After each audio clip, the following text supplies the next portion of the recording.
Welcome to the deep dive into the prediction of Brentford versus Newcastle United. And really, it's the away form that I want to focus on. I'm going to take you through some analysis ahead of the game. I'm going to give you my predicted lineup and my score prediction at the end. So make sure you stick with me right through the video. And look, let's go to it. Newcastle opened away from home against Villa, drew that game 0-0. Remember, Ezri Konsa was sent off in that game. Then they drew away against Leeds United in what I think was the poorest Premier League game of the season so far. They then followed that up with a draw against Bournemouth away from home. Now, Bournemouth have had a very strong start to the season. That one's got a little bit more credit, I believe, than the other two. And that's been followed up by losses against Brighton. And in game week 10, they were mauled against a dreadful West Ham team 3-1. And I think even the most honest Newcastle United fan would say that that game could have been even more than 3. There's a big problem for Eddie Howe when it comes to taking his Newcastle team away from St James's Park. And I'm not really sure why, because there's a lot of quality. And yes, you can look at the fact that they've got some injuries, the likes of Johan Wissa yet to make his debut for the club. No Tino Livramento, no Lewis Hall, Jacob Ramsey just getting himself back in to full fitness as well. But when you look at the core 11, you look at the 11 that played in the Champions League, you look at the midfield 3. When Newcastle look at those fixtures and Eddie Howe looks back on those results, then I think you've got to argue that Newcastle should have done far better in at least 2 or 3 of those games. And that's reflected, those results, in where they currently sit in the league. 13th in the league, played 10, won 3, drawn 3, lost 4 already on 12 points. And this weekend's opposition, Brentford, who sit above Newcastle in 12th, have won 4, drawn 1, lost 5. 13 points for Brentford. Now, Brentford are equally as poor as Newcastle on the road. But if I take you to their home fixtures, they've beaten Liverpool, lost to City by the odd goal, beat United, drew with Chelsea, and beaten Aston Villa. That is an incredibly tough start at home for Brentford. And remember, guys, that's a team that's lost Wissa, Mbeumo, Christian Nørgaard, Flecken in goal, Thomas Frank to Tottenham. This is a team that's gone through huge transition, a new manager, similar ideas in Keith Andrews, a man that's been at the club, but by has no means strengthened to what they had this time last season. And yet, the arguments will be there that Brentford, even though the odds checker says that Newcastle are favourites at 39% for this, I feel Brentford are actually favourites. I think you could swap the 39 and the 33 around. I think Brentford at the G-Tech are favourites going into this fixture. They've had a week off as well. And Eddie Howe, I think on the way home, on the bus or coach or train, whatever it was on the way home from London against West Ham last weekend, would have been left scratching his head and wondering what it is with this Newcastle team in terms of, can they not get themselves up for games away from home? I'd love your thoughts on that. Let me know in the comments. When you're down there, drop a like on this video as well if you haven't done so already. But I'm just not sure, really, if this Newcastle side is actually built to compete on both a Premier League front and a Champions League front. Because there is no doubt that they can get themselves up for the Champions League, especially at home. And there's no doubt they can get themselves up for games at St James's Park, especially the big ones. But on the road, Newcastle are a completely different beast. If they are top 4 or 5 for home form, then they are bottom 6 for away form. And that is a balance that Eddie Howe has got to find a way to even out. If we're honest, if Newcastle have got aspirations of going deeper in the Champions League, but also making sure that they are in the latter stages, into the latter stages of the season, are competing for Champions League spots, then he's got to address the away form now, because otherwise the gap is going to become too big. It's not at the moment, but it will be if they're not careful. And this is an opportunity to leapfrog Brentford and kickstart their away form this season. Let's have a look at some of the key players. We'll go both sides. We'll go Newcastle. This pod is more for Newcastle than it is for Brentford.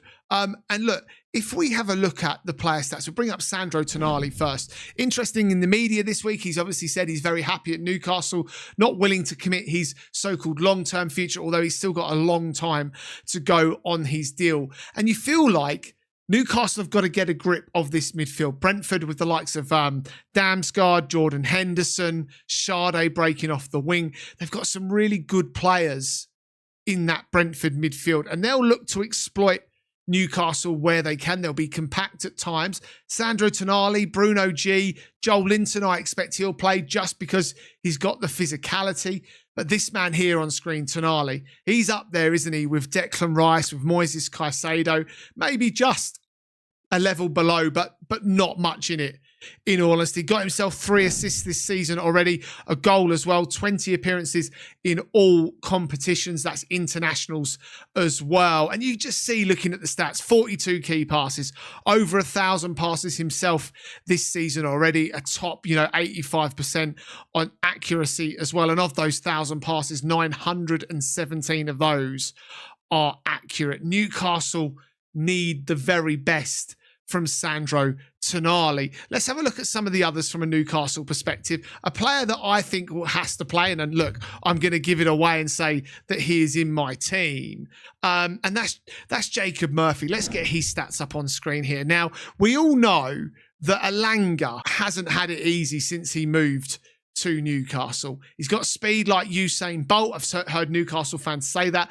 But in terms of end product, we're not seeing what we saw last season when he was at Nottingham Forest. In this man, we're seeing a player that is ever so consistent. I questioned at the end of last season and during the transfer shows whether or not Jacob Murphy could do what he did last season again this year. I think it was 7 goals and 13 assists. Let me know in the comments if I'm wrong with that, but it's in and around that anyway. If you look at him this season, 12 appearances, 3 assists and 2 goals. He's on track to go back to back with what he did last season. And I think he deserves to start. Didn't start midweek in that win over Athletic Bilbao. And I wonder whether or not Eddie Howe felt that he could maybe give him an opportunity to have a rest. But he is so dangerous as an outball for Newcastle United. The pace, and the difference with his pace compared to Elanga's is he is direct with where he's going with the ball. Elanga's just as likely to knock the ball out of play. He's a little bit like Bambi on ice, a little bit clumsy with the ball, whereas Murphy uses that pace, but also gets his head up, has a look for a cross, and is not scared to obviously take on a shot as well. Scored the opening goal against West Ham as well last weekend. And Newcastle need to keep starting fast in games, but be more clinical. He's had a very good start again to the season. Another man that I think is ever so important, and he has helped make the loss of Alexander Isak, easier to bear. And that is Nick Woltamade, who has had a brilliant, let's get his stats up screen. There you go. A brilliant start to life at Newcastle United. 7 goals in all competitions already, a single assist, 18 appearances. That is clinical from the big German. Great with his feet, silky. And games like this against Brentford, where you're going to have to get balls into the box. Brentford are good in the box, the likes of Ethan Pinnock and the like. They're good, and Collins, but they're not top draw.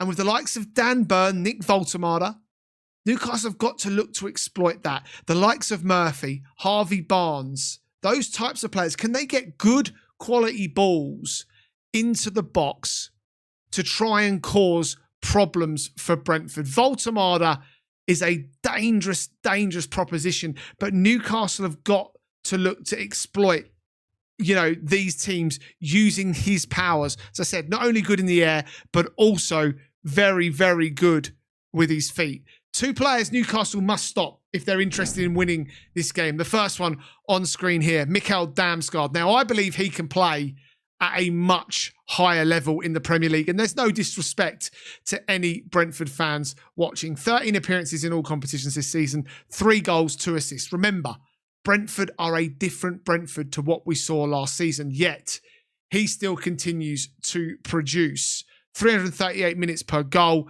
He's played over 1,000 minutes this season already. 85% conversion rate on his passes, over 387 of his 495 passes have been effectively completed. 24 of those key passes. That is very, very good from Mikkel Damsgaard. The other one who I think has gone up a level, and that's Kevin Schade. Now, the stats maybe don't look red hot, but 2 goals and assists in 12 appearances. I like him. He's dangerous. And when he gets into a streak of form, he can become really, really lethal. Newcastle are going to have to watch him at the weekend if they want to, if they want to win this game of football. As I said, stopping Jordan Henderson. There's Igor Thiago as well. And Newcastle are going to have to watch the long throw. That is being deployed by Brentford at the moment as well. Let's have a look at the lineups. Right, obviously in goal, Nick Pope. Now, over the summer when Ramsdale came in, I thought Eddie Howe might change it up. The fact that Ramsdale's better with his feet than Pope, we've seen that this season already. But no, Nick Pope has stepped up to the plate.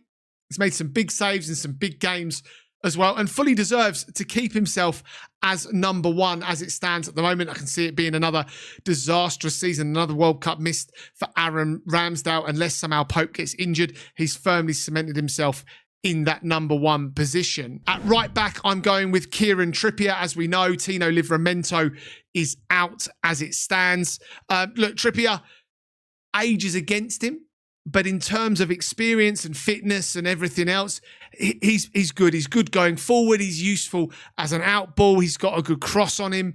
And until Tino Livramento comes back, then Kieran Trippier plays. The questions will come. Can he play Champions League Wednesday, then again on Sunday? Can he make 90 minutes in both of those games? I think at this stage of the season he can. But if Livramento was to be out long term, and I think he's due back after Christmas, then maybe in the window, Newcastle may have to look at some other options just to bring in some squad depth. There is Emil Kraft there as well, or Kraft, who could play at right back if needed. Up next, Malik Chow.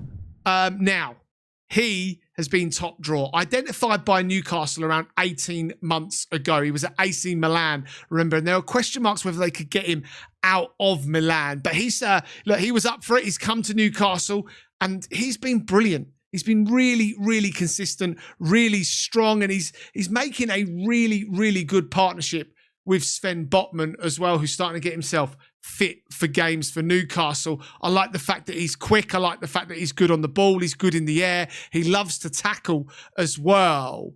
Age is on his side. He's only going to get better. He's adapted brilliantly to the Premier League, and he's obviously keeping Fabian Schär out of the team. Next to him, Sven Botman. Keeping Sven Botman fit is crucial for Newcastle United this season. I love Dan Burn. I absolutely do. Fabian Schär, I mentioned him a moment ago, good player as well. But winning teams are built on strong spines. And when you look at Nick Pope, Malik Chow and Sven Botman, mix that in with a Tonali in the middle of the park and Woltamade up top, the spine of Newcastle United is very, very strong. Obviously, Newcastle still don't have Lewis Hall available at left back yet either. So Dan Burn scored in the Champions League. He's going to play at left back. Ever so consistent, Mr. Newcastle in his own rights. Do I like him at left back? I don't. I think he's a better squad player, but he rarely lets Newcastle down. And look, away from home, it's going to be crucial, isn't it? Could come up with a goal, attacking the opposition box from a corner or a set piece or something like that. I think it's, massively, massively important that that he does get opportunities to play, but he should not be taking the places of Chow and Sven Botman. Captain, obviously, in he goes, Bruno Guimaraes, that is, into the midfield. And look, I love Bruno G. Tenacious. He's got a goal in him. He's come up with some late goals this season as well. I'd like to see a little bit more creativity in terms of assists as well. He really has the ability to pull the strings in midfield, along with the likes of Sandro Tonali. And away from home, with the quality Newcastle have in their midfield, I think the likes of Bruno G, I think the likes of Sandro Tonali, they need to be giving more to this Newcastle team. They need to be adding in strength. He's going to play an important part on Sunday. Next to him, central midfield, Sandro Tonali. Talked about him during the show. Top player. Top 3 central midfielders in the Premier League at the moment. Goals and assists. Can he get himself even more of those? He is important because he can go and get the ball from the defenders. If Newcastle want to play it slightly short, he can also put his foot on it. He can control the pace and the tempo. He'll be up against Jordan Henderson, who will be yapping around his ankles all game long, I have no doubt. He can be dangerous in the final third as well. I talked about the fact that, you know, Joel Linton could play in this game, but I'm going to go slightly different here. I'm going to go brave from a Newcastle perspective, and I'm going to put Jacob Ramsey in this team. I think that Joel Linton is great. He's tenacious. He's physical. But by having what you've got there in Joel Linton, sometimes you lack a little bit of creativity. And the fact that Anthony Gordon looks set to probably miss this game, I think you have got to be braver if you're Eddie Howe. You've got to start and get points on the board. If you get overrun in midfield, or if you get to a point of taking the lead, then you can bring a Joel Linton in. But I'd play Ramsey. Came on for Woltamade for the final 7 or 8 minutes in that 2-0 win midweek. Go with Jacob Ramsey, Eddie Howe, and be brave. You've got enough coverage in Tonali and Bruno G if you need to. If you wanted to, you could swap that to a 4-2-3-1 and let Ramsey play as a 10. He's more than possible. You're more than adaptable to play in that 10 position. On the right, I've mentioned him already. Top player for Newcastle United, Mr. Consistent, Jacob Murphy. Jacob Murphy has to start this game simply because his output's too great. Especially now away from home as well. You can't rely on Elanga as it stands. Pace doesn't just win you football games. I know you can look at what Tottenham did in the Champions League with Van de Ven when he picks the ball up, but Elanga's not in a rich vein of form. Jacob Murphy is in consistent form for Newcastle United. There is a goal in him as well, so I'd 100% be starting him on Sunday. On the left-hand side, I mentioned a moment ago that Anthony Gordon looks set to miss that game. And if that's the case, then I would start Harvey Barnes on the left-hand side of the midfield. Again, a player who I like, twinkle toes, good off the left, good off the right. He can assist, he can score as well, dangerous, but he does have a tendency away from home to drift in and out of games. Can Harvey Barnes give the performances that you see at home away from home as well? And if he can, and he'll have a go at this Brentford back line, that's for sure. Can he also get his head up and get the ball into the box? Because that, is where Newcastle can be so dangerous. And that is because up top, I am going with Nick Woltamade. Why wouldn't you pick Nick Woltamade? No Johan Visser, he won't play against his former club. So Woltamade. But again, it doesn't have to be balls up high. It can be balls into feet. Woltamade can bring on Tonali, Guimaraes, Ramsey. That is a strength of his as well, not just scoring goals. He is brilliant both in the air and with his feet. That, for me, should be Newcastle's predicted 11 on Sunday against Brentford. Let me know down in the comments. Drop a like. Make sure you're subscribing if you've enjoyed this video. And just very quickly, my score prediction for this one. I am going to go with Newcastle fans. Brentford 2, Newcastle 2. As I said, guys, drop a like on this video. Make sure you're subscribing to the Footy Social Club. There are other predictions out as well. In-depth dive into Sunderland versus Arsenal, plus the prediction show covering all 20 Premier League teams. Go check that one out as well. Thanks for watching, and I'll see you on the next one.